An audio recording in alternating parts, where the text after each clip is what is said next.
লোকসভা চম্বরি শিকা তাই ইয়াগুলো হাস্তিরি বিজেপি হাপাং যে হাই সামুং খাই দङ অববাই হাস্তিনি লোকরনি হাপরে ইংলিয়া অবতি হাইনো কক্সি সামুং তিসাকা এলপি জিতেন্দ্র চৌধুরী বসাকা লোকসভা চম্বরি কপ্লাই ইংমানি ইয়াগুলো ব হাস্তিনি দখালক সিতারাজা শ্রীরাম চকর বিধানসভানি বাই ইলেকশননি প্লাই ইংজা ক্যান্ডিডেট এমএলএ ni সময় তাঙ্কা ফিয়াবা হাস্তে বিধানসভা খেরং রাজ্যনো রুকসাকে mayor ni asukthai yakariya wino bahake obati haike MLA ni asukthai ni smai tangka obonotoi nei sejaka aste CPM ni tangphangkra haike ba LOP Jitendra Chaudhary kokti salo buwagrakhor aguli ni melar mato toma CPM ni habanago kaisa koktuma thumai ni pandaringi nei bo obati haino ni saikhnarka pandabo bonakari bo manjaka haste CPM ni neta pobitrokor CPM ni neta Sudon Das Tokoboi kubuni adora osali koktuma thumai bosnango haste CPM ni tangphangkra haike ba LOP Jitendra Chaudhary tebo saka laithanai bisibo haste bacha mungtai samung belai kheno করে ইংমানি অবনতিবো বকু খেঙ্কা অসালো মসৃণ ভাবে এই ঘটনাগুলি হচ্ছে এটা মানে ধরে নেওয়ার কোনো সুযোগ নেই এবং একটা প্রাইভেট কলেজকে এইভাবে আগরতলা শহরের কেন্দ্রস্থলে যে হসপিটাল গুরুত্বপূর্ণ হসপিটাল ত্রিপুরার যে সবচেয়ে পুরনো হসপিটাল এটা তুলে দেওয়া আমরা তার তীব্র প্রতিবাদ আমরা করছি এবং এটা থেকে সরকার যাতে এই সিদ্ধান্ত তারা পর্যালোচনা করেন আমরা সে দাবি জানাচ্ছি এবং আমাদের দাবি জানানোর মধ্য দিয়ে আমাদের দায়িত্ব খালাস না বা শেষ করছি না আমরা এই যে ঘটনাগুলি বললাম যে কাজ খাদ্যের অভাব তারপর এই ইয়েতে চাকরির ইন্টারভিউ বাতিল করা আউটসোর্সিং করা সমস্ত অনিয়মে তার সাথে আইজিএম হসপিটাল তুলে দেওয়া এই সবগুলোর বিষয়ে যে রাজ্য সরকারের এই জনবিরোধী কার্যকলাপের বিরুদ্ধে আগামী 30 তারিখের মধ্যে অর্থাৎ এই সপ্তাহ আমরা সারা রাজ্যে সবকটা জেলা এবং সবকটা মহকুমা সদরে এডিসি এলাকাতে হয়তো আরো কিছু এলাকাতে হবে আমরা বিক্ষোভ মিছিল আমরা সংগঠিত করব সরকারের এই অগণতান্ত্রিক এবং জনবিরোধী নীতির বিরুদ্ধে এবং আগরতলা শহরে আগামী 26 তারিখে এখানে এই বিক্ষোভ মিছিল আমরা সংগঠিত করব তো এই হলো মোটামুটি আমার কলিগরা যাওয়া অন্য বিষয় কাজ খাদ্যের অভাব তীব্র অভাব এটা এই গত অর্থ বছরের শেষ দিক থেকে চলছে গত দুর্গাপূজার আগে কাজ হয়নি ছিটে ফোটা যে কাজ হয়েছে কোনো কোনো ব্লকে এখনো তার মজুরি প্রদান করা হয় তারপর অর্থবছর শেষ হলো নতুন অর্থবছর আসলো 2024-25-এ এর মধ্যেই নির্বাচন ঘোষণা হয়ে গেল এই নির্বাচন ঘোষণার সঙ্গে এমনিতেই সরকারি প্রকল্প ইত্যাদি একটু কম হয় কিন্তু রাজ্যের মধ্যে বিভিন্ন পণ্য প্রকল্পে বিশেষ করে রেগা বা 12 তার বরাদ্দ প্রথম তার সাথে হলো সরকারের নির্লিপ্ততা এই কারণে আপনারা দেখেছেন ইতিমধ্যে বিভিন্ন জায়গাতে অনাহারে মৃত্যু খাদ্যের সন্ধানে বিভিন্ন রাজ্যে পাড়ি দেওয়া ইভেন কাটাতার বেড়া ডিঙ্গিয়ে বাংলাদেশে গিয়ে গন্ধকি এই সংগ্রহ করে কোন রকমে পেট বাঁচানোর চেষ্টা ছবি সহ লাইভ এবং স্টিল আপনাদের দেওয়া হয়েছে আপনারা অনেকে খবর করেছেন কিন্তু মাঝখানে নির্বাচন চলে আসলো এটা নিয়ে আর সরকারের কাছেও আমরা সেভাবে যেতে পারিনি এবং মডেল কোড অফ কন্ডাক্টের নামে সেখানে এই কাজগুলো সেখানে হয় এখন মডেল কোড অফ কন্ডাক্ট উঠে গেছে সরকার পুরো মানে দমে কাজ করতে পারে কিন্তু যেরকম ভাবে কাজ হওয়া দরকার যেরকম ভাবে বরাদ্দ হওয়া উচিত এটা কিছুই হচ্ছে না ঘটনাচক্রে নির্বাচন শেষ হওয়ার প্রক্রিয়া শেষ হওয়ার পর আমি দক্ষিণ ত্রিপুরায় আমার যে নির্বাচনী কেন্দ্র সাবরুম সেই কেন্দ্রের অধীনে 3টা ব্লকের অংশ আছে। তো সেই হিসাবে এলাকার বিধায়ক হিসাবে বিডিওদের সাথে বা অন্যান্য ডেভেলপমেন্ট অফিসের সাথে বসার আমার সব বিধায়কের সুযোগ রয়েছে। সেই সুবাদে তাদের সাথে আমি একটা সভা করেছিলাম, সম্ভবত এটা গত 10 কি 11 তারিখ। বিডিওরা আমাকে জানালেন যে তাদের ব্লকে নাকি কোনো ব্লকে লক্ষাধিক কাজ হয়েছে। বললাম যে এলাকাতে প্রচন্ড অভাব, তারপর এই কোনো কাজকর্ম নেই। কি করে 4 তারিখ ফল ঘোষণা হওয়ার পর 6 তারিখে মডেল কোড অফ কন্ডাক্ট মাত্র গেল, এই 3-4 দিনের মধ্যে আপনাদের লক্ষ লক্ষ মেন্টেন্সের কাজ হয়ে গেল? জবাব দিতে পারছিলেন না বিডিওরা। তার মানেটা কি? যে ফল ঘোষণার পরে বিভিন্ন জায়গাতে শাসক দল বিজয় উৎসব করেছে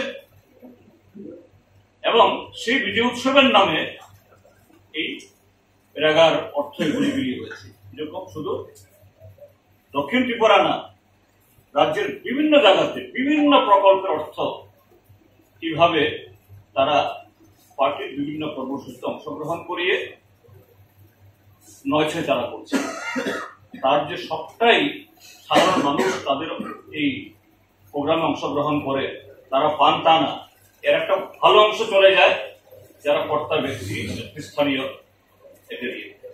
তো এই যে অভাব, এটা মোচনের জন্য সরকারকে আমরা বলবো দ্রুত 100 দিনের গ্যারান্টি অনুযায়ী কাজ দেওয়া চাই এবং শহরেও আরবান এরিয়াতেও তারা যেন সেখানে আরো এই কাজের ব্যবস্থা করে বেশি বরাদ্দ রাখে। তারপর তৃতীয় যে গুরুত্বপূর্ণ ইস্যু হলো, যেটা আমাদের সামনে এসছে এই সময়তে, যে সরকার রাজ্যে যেখানে নতুন জনসংখ্যা বাড়ছে, নতুন শিশু জন্মগ্রহণ করছে, নতুন নতুন এলাকাতে অঙ্গনওয়াড়ি খোলা দরকার, প্রাইমারি স্কুল খোলা দরকার, স্কুল খোলা দরকার, কলেজ খোলা দরকার, কিন্তু সরকার এই ক্ষেত্রে সম্পূর্ণ উদাসীন। দেখা গেছে এর আগে বিপ্লব দেব যখন মুখ্যমন্ত্রী ছিলেন তখন 961টা স্কুল তখন বন্ধ করে দেওয়ার সিদ্ধান্ত হয়েছিল। তার বেশিরভাগ কার্যকরী হয়েছে, হয়তো মানে তার মধ্যে কিছু স্কুল ছাত্রদের বা জনগণের কাছ থেকে প্রতিবাদ আসার ফলে হয়নি, কিন্তু বেশিরভাগ হয়েছে। এখন শুধু পশ্চিম ত্রিপুরা জেলাতেই 160টা স্কুল বন্ধ করে দেওয়ার জন্য ইতিমধ্যে সরকারি নোটিফিকেশন হয়েছে। বাকি 7টা জেলাতেও তার এক্সারসাইজ চলছে। এই সরকার এরা কথায় কথায় বলে সবকা সাথ, সবকা বিকাশ, সবকা বিশ্বাস। শিক্ষা ছাড়া বিকাশ হয়? আর ত্রিপুরার মানুষ কজন গিয়ে প্রাইভেট স্কুলে গিয়ে তাদের ছেলেমেয়েদের দিতে পারবেন? তার সাথে হলো বিদ্যাজ্যোতির নামে ত্রিপুরার শিক্ষা ব্যবস্থাকে সম্পূর্ণ ধ্বংস করে দেওয়ার জন্য যে ব্যবস্থা নেওয়া হয়েছে, এবার যে রেজাল্ট হলো, আপনারা সবকটা মিডিয়া, প্রিন্ট এবং ইলেকট্রনিক ইতিমধ্যে খবর করেছে যে সমস্ত বিদ্যাজ্যোতি স্কুল সুপার ফ্লপ। এখন যে এই বিদ্যাজ্যোতি স্কুলের ছেলে মেয়েরা স্কুল ছেড়ে অন্যদিকে অন্য স্কুলে ভর্তি হতে চেষ্টা করছে। ক্ষেত্রে যেটা আগেও বললাম, তার সাথে হলো উচ্চশিক্ষা, কি মিউজিক কলেজ, কি ডিগ্রি কলেজ, কি টেকনিক্যাল কলেজ, অসংখ্য লেকচারারের পোস্ট, ফ্যাকাল্টির পোস্ট খালি আছে। এগুলো নিয়োগ করার কোনো প্রশ্ন নেই।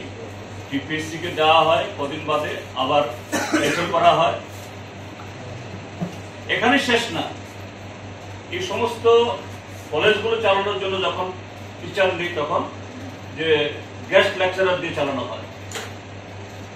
এই গেস্ট লেকচারারদের ক্ষেত্রে ইউজিসির একটা গাইডলাইন আছে একজন গেস্ট লেকচারারকে মিনিমাম সপ্তাহে কটা ক্লাস দিতে হবে, আর মাসে মিনিমাম তাদের স্যালারি অর্থাৎ ইনকাম বা ভাতা যেভাবেই বলুন এটা কত হবে, এটা কম হতে পারে না। কিন্তু এই সরকার তারা একজন গেস্ট লেকচারারের সে মিনিমাম যে ওয়েজ বা অনারেরিয়াম সেদিকেও তারা নজর দিচ্ছেন না, সেই স্কেলে তারা পান না, এবং প্রতি সপ্তাহে যে কটা ক্লাস দেওয়া দরকার তাও করেন না। তো এইভাবে গোটা শিক্ষা ব্যবস্থাকে যেভাবে এই নষ্ট করে দেওয়া হচ্ছে এটা অত্যন্ত দুর্ভাগ্যজনক। তার সাথে হলো রাজনৈতিক দুর্বৃত্তপনা। আমরা গেল লোকসভা নির্বাচন তো দেখেছি, এগুলো নিয়ে অনেক বলা হয়েছে, পুনরাবৃত্তি করছি না। এখন সামনে পঞ্চায়েত নির্বাচন হবে। ভারতীয় জনতা পার্টির শাসক দল বা তাদের যারা এই পুরনো শরিক বা নতুন শরিকরা ভালো করেই জানে যে গত নির্বাচনে যে অবিশ্বাস্য ফলাফল তারা দেখিয়েছেন, একটা কি বলে গুজামিলের রেকর্ড তারা দেখিয়েছেন। আসলে মানুষ অন্তর থেকে তাদেরকে কজন তাদের পাশে কিভাবে ভোট পেয়েছেন তারা ভালো জানে। সমস্ত সারা দেশে যেমন একটা অনৈতিক পথে নরেন্দ্র মোদীর নেতৃত্বে তৃতীয়বার ক্ষমতা এসছে, যদিও তারপরেও 400 পার নাম দিয়ে 300 পার হতে পারেনি, এককভাবে সংখ্যাগরিষ্ঠতা লাভ করতে পারেনি। এই রাজ্যে হয়তো জিতেছে সেরকম ভাবে, কিন্তু মানুষের কাছে এই ফলাফল তারা বিশ্বাসযোগ্য করে দিতে পারে। তো ফল যাই হোক, কিন্তু এদের অন্তর জানা আছে যে জনগণের কাছ থেকে একটা বিরূপ প্রতিক্রিয়া হচ্ছে, এবং আগামী নির্বাচনে যদি এরকম করতে চায় হবে, কিন্তু তাদের পথ নেই। সামনে পঞ্চায়েত নির্বাচনের জন্য স্টেট ইলেকশন কমিশন ইতিমধ্যেই কিছু আওয়াজ দিয়েছেন। আগামী জুলাইয়ের শেষে বা আগস্টের প্রথম দিকে, না ঘোষণা তো হয়নি, আভাস হবে। কিন্তু ত্রিপুরার নির্বাচনের পরিবেশ কোথায়? তাহলে এই নির্বাচনের পরিবেশ এমনিতেই নেই। এটাকে আরো জটিল, আরো বিষাক্ত করার জন্য আপনারা দেখেছেন যে বিডিওরা সর্বদলীয় মিটিং ডাকছেন। বিডিও অফিসের চত্বরেই বিরোধী দলের কর্মীরা আক্রান্ত হয়েছেন। একটা ক্ষেত্রেতেও একটা গ্রেপ্তার নেই, একটা ক্ষেত্রেতেও ব্যবস্থা গ্রহণের কোন উদ্যোগ নেই। এই অবস্থা চলছে। সেই জায়গায় আমরা দাবি জানাচ্ছি যে আগামীকালকে বোধহয় ফাইনাল ইলেকট্রনিক প্রকাশ হবে, 24 তারিখ, এরপরেই ডিক্লারেশনের প্রশ্ন। আমরা বলবো স্টেট ইলেকশন কমিশন এবং স্টেট অ্যাডমিনিস্ট্রেশনকে। আমি এ প্রসঙ্গে ইতিমধ্যেই মাননীয় মুখ্য সচিবকে একটা চিঠি দিয়েছি, ডিটেল উল্লেখ করে যে নির্ঘণ্ট ঘোষণা করার আগে এই পরিবেশটাকে সুস্থ করার, অবাধ এবং শান্তিপূর্ণ নির্বাচন করার একটা বাতাবরণ তৈরির উদ্যোগ হোক। হ্যাঁ, তারপরে রাজনৈতিক দলগুলি প্রতিদ্বন্দ্বিতা করবে, কোন দল হারবে, কোন দল জিতবে। তার সাথে হলো যে বিগত যে পঞ্চায়েত নির্বাচনের অভিজ্ঞতায় বলছি, একদিকে হলো স্কুল বন্ধ করে দেওয়ার চেষ্টা, আরেকদিকে বিদ্যাজ্যোতির নামে চালু স্কুল এটাকে অচল করে দেওয়া, আর সে বিদ্যাজ্যোতি প্রকল্পের মাধ্যমে লক্ষ নয় কোটি কোটি টাকা তুলে তার কোনো সদ্ব্যবহারের কোনো চিহ্ন নেই। যদি সদ্ব্যবহার হতো তাহলে তো রেজাল্টে তার প্রতিফলন ঘটত। এই ঘটনাগুলি আমরা লক্ষ্য করেছি, আমরা এগুলো তীব্র প্রতিবাদ আমরা করছি। এর থেকে দূরে সরকার বিরত হওয়া। তারপর দেখা গেছে রাজ্যে প্রত্যেকটা দপ্তর এবং সমস্ত জরুরি পরিষেবাগুলি ঢুকছে। এটা শিক্ষা হোক, স্বাস্থ্য, সেচ হোক, বা এই পানীয় জল, কি পুলিশের পরিষেবা, এমনিতেই কোনো আইন শৃঙ্খলা নেই, তার উপরে হলো সমস্ত স্তরে এই ম্যান কমছে, কারণ রিক্রুটমেন্ট নেই।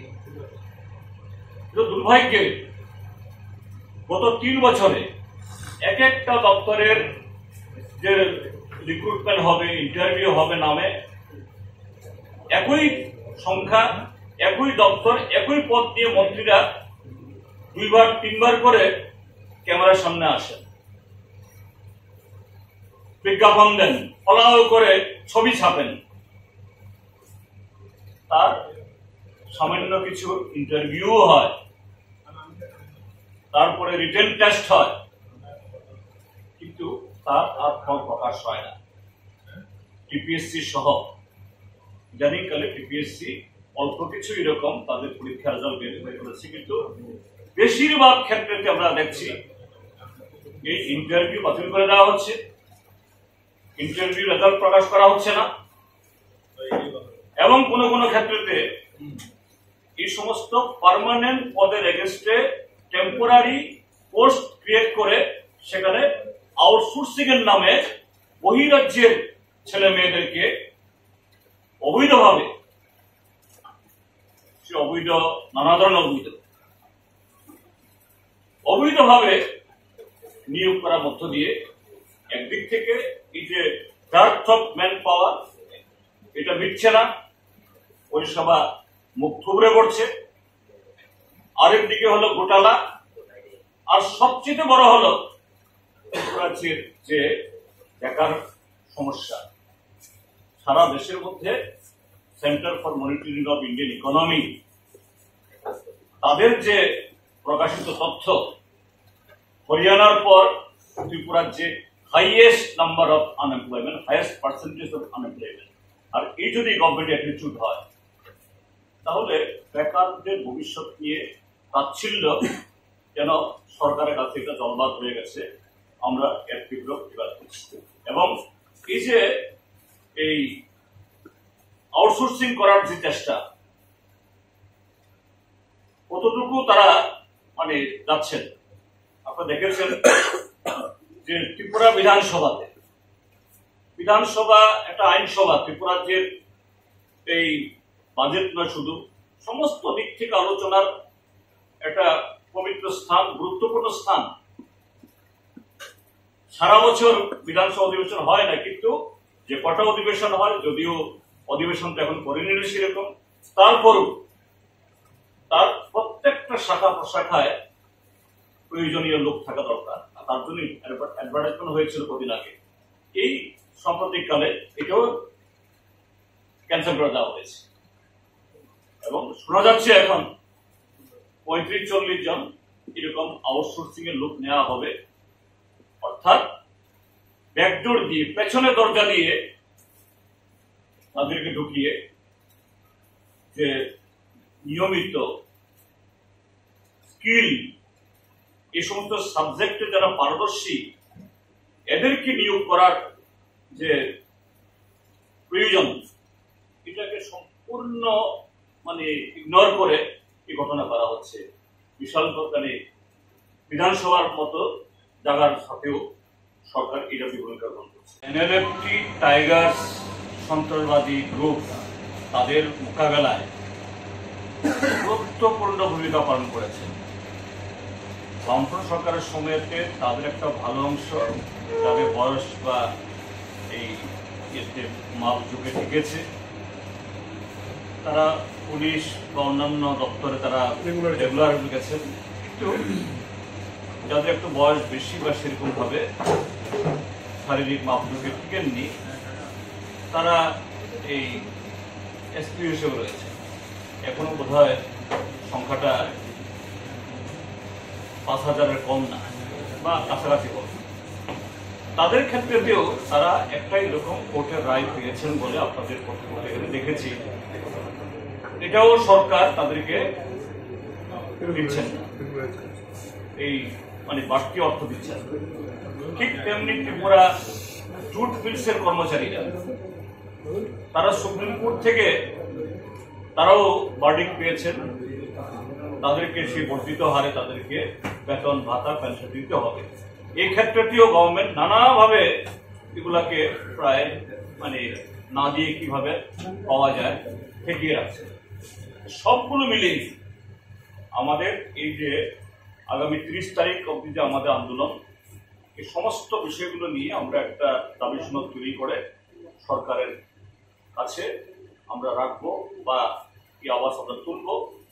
আমাদের আবেদন যে রাজ্যের সমস্ত অংশের যারা সাধারণ মানুষ, যারা এই সরকারের এই সমস্ত নীতির বিরুদ্ধে প্রতিষ্ঠ, সরকারের টনক ধরানোর জন্য, ঘুম ভাঙানোর জন্য তারা আমাদের এই লড়াইয়ে তারা সামিল হবেন এবং সরকারও যেন এই ক্ষেত্রেতে তাদের গণতান্ত্রিক দৃষ্টিভঙ্গি নিয়ে এগিয়ে আসেন। কি আমাদের আবেদন। আন্দোলনটা স্টার্ট করতে 30 তারিখ পর্যন্ত স্টার্ট করতে 26 তারিখ আমি আগ্রহ থেকে এটা আগে বলছিল পঞ্চায়েত ইলেকশনে কি কংগ্রেসের সাথে লোকসভার মধ্যে অ্যালায়েন্স করে প্রতিদ্বন্দ্বিতা করার সিদ্ধান্ত নেওয়া হয়েছে কিনা আলোচনা হয়েছে। পঞ্চায়েত নির্বাচন যেহেতু এটা লোকাল বডি, একটা ত্রিপুরার যে প্রায় 600-র মতো গ্রাম পঞ্চায়েত, তারপর 38টা পঞ্চায়েত সমিতি, 8টা জেলা পরিষদ, এটা একটা ইন্ডিপেন্ডেন্ট। তো এটা সবটাই রাজ্য স্তর থেকে ইয়ে করা সম্ভব না। তো আমাদের মধ্যে এই গণতান্ত্রিক শক্তিগুলোর মধ্যে একটা আন্ডারস্ট্যান্ডিং হয়েছে যে লোকাল স্তরে এই ক্ষেত্রে যাতে 100% আসনে আমরা ঐক্যবদ্ধভাবে লড়াই করতে পারি, একটা জায়গায়ও যাতে বিজেপি ফাঁকা না পায় সেটা সুনিশ্চিত করার জন্য ইতিমধ্যেই ব্লক লেভেলে, জেলা লেভেলে এই আলোচনাগুলি হচ্ছে এবং আশা করি যে লোকসভা নির্বাচন যেরকম ভাবে আমরা ঐক্যবদ্ধভাবে আমরা লড়েছি, এই ক্ষেত্রেতেও এটাও গণতন্ত্র পুনরুদ্ধারের অন্যতম একটা অঙ্গ। তাহলে এই ক্ষেত্রে আমরা এটা বজায় রাখবো। তাহলে আমরা বলতে পারি যার যেখানে শক্তি বেশি সে ওই জায়গায় প্রতিনিধিত্ব করবে। নিশ্চয়ই